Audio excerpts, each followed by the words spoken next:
If you keep overspending or under-earning or avoiding your bank account, it might not be a discipline issue. It might be money trauma. And until you heal it, no budget, no side hustle, no savings challenge will stick.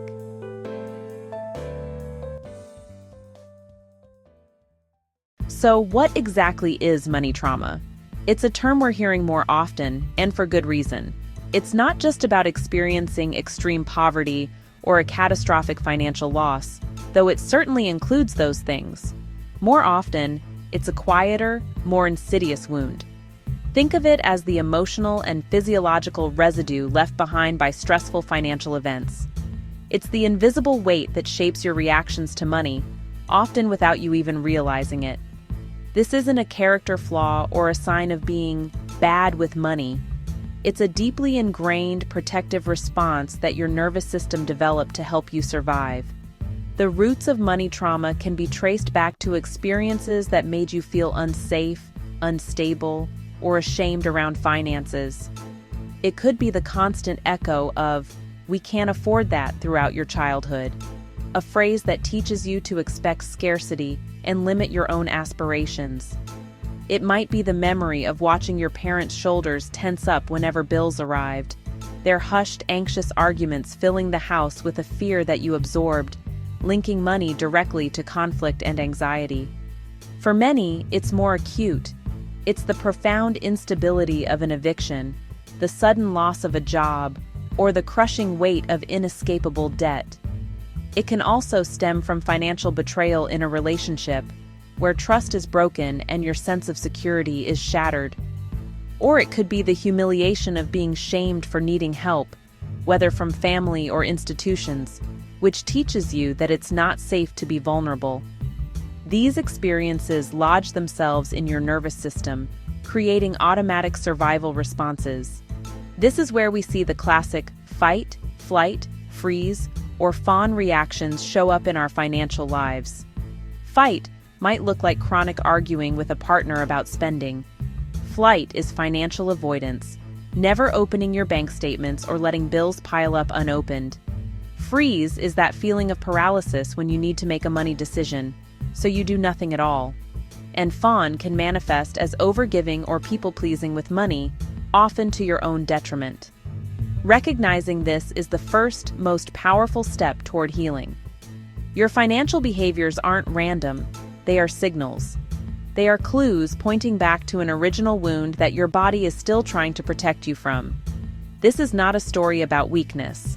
It's a story about conditioning. And the beautiful truth is, what has been conditioned can be reconditioned. You adapted to survive. Now you can learn to design a new way forward, one that allows you to thrive. Your nervous system learned that money equals stress.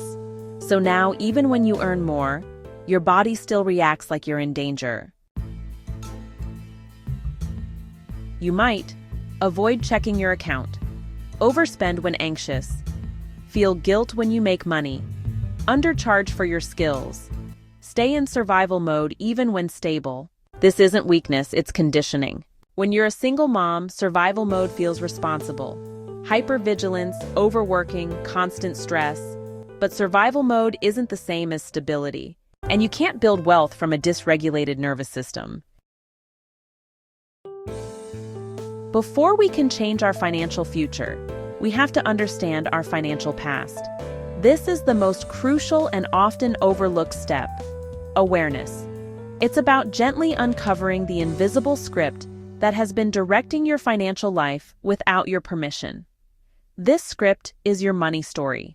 It's a collection of beliefs, memories, and emotions that you've accumulated since childhood, shaping every decision you make about earning, spending, and saving.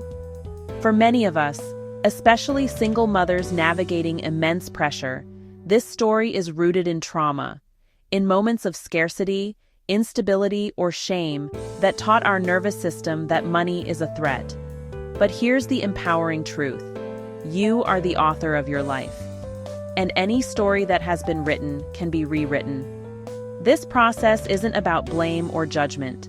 It's about compassionately excavating the foundation so we can build something new, something strong and stable upon it. So let's begin. Find a quiet moment, perhaps with a cup of tea and a journal. Start by identifying your money story. We're going to explore this with a few gentle questions. There are no right or wrong answers, only your truth. First, ask yourself, what did I learn about money growing up? Think back to your earliest memories. Was money a source of conflict or security in your home? Was it spoken about openly? Or was it a taboo topic shrouded in silence and anxiety? Did you hear phrases like, money doesn't grow on trees, or we can't afford that? Did you witness a parent struggling to make ends meet, working multiple jobs, their exhaustion a constant backdrop to your childhood? These early messages form the bedrock of your financial beliefs. Next, explore your emotional triggers. When do I feel most anxious about money? Is it when you open a banking app? When an unexpected bill arrives? Or maybe it's during a conversation about salaries with friends. Pinpoint the specific situations that send a jolt of fear or panic through your body. This is your nervous system signaling a perceived threat, often linked to a past experience where a similar situation led to real danger or hardship. Recognizing these triggers is the first step to disarming them. Finally, look for patterns. What financial behavior do I repeat, especially under stress? Do you tend to overspend for a moment of relief, only to feel guilt later? Do you freeze and avoid looking at your accounts altogether, hoping the problem will disappear? Or perhaps you find it incredibly difficult to spend money on yourself, even on necessities, because you're stuck in a cycle of self-deprivation. These are not character flaws, they are coping mechanisms. They are the strategies your younger self developed to survive. By naming them, you take away their power. You shift from being a passive character in your money story to becoming its active, conscious editor. You can't heal what you won't name. Before budgeting, regulate your nervous system. Deep breathing, short walks, journaling before reviewing finances. If your body feels unsafe, your brain won't make strategic decisions. Instead of, I'll always struggle, try, I am building stability step by step. Instead of, I'm bad with money, try, I'm learning new financial skills. Your brain listens to repetition. Save $10 consistently. Track spending for 7 days. Pay one bill early. Small wins, rebuild financial trust. Healing is not dramatic, it's consistent. Once you feel safer, you can increase income without panic. Build an emergency fund calmly. Negotiate bills confidently. Plan long-term goals. Healing money trauma doesn't make you soft, it makes you powerful. Let's take a deep breath together, right here, at the end of this journey and the beginning of a new one. If you have ever felt lost, overwhelmed, or ashamed about your finances, I want you to hear this loud and clear. You are not broken. You are not lazy. You are not irresponsible.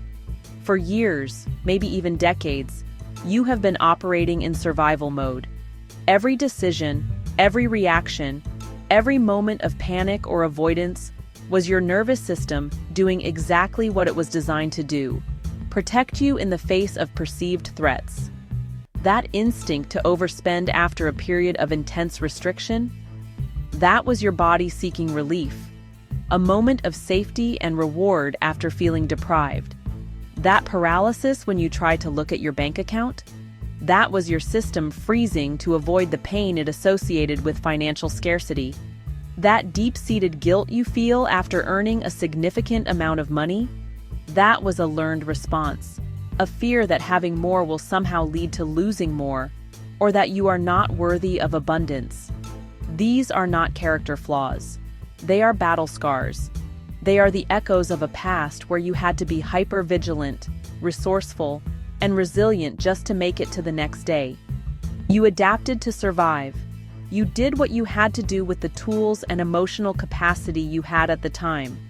And for that, You deserve not judgment, but profound compassion.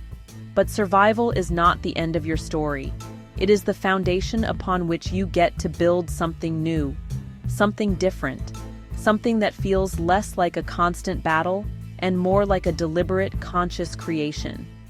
The work we've talked about, regulating your nervous system, creating micro-budgets, and making sustainable changes, isn't about erasing your past. It's about integrating it. It's about honoring the survivor within you while empowering the designer, the architect of your future. Now, you get to design a life of stability and peace.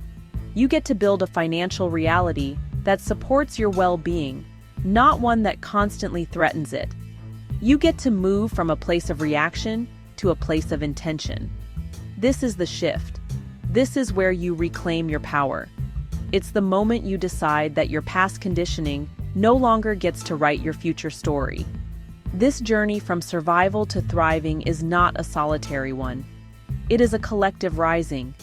It is a shared commitment to healing the wounds that have kept so many of us, especially single mothers and those on single incomes, feeling stuck and alone.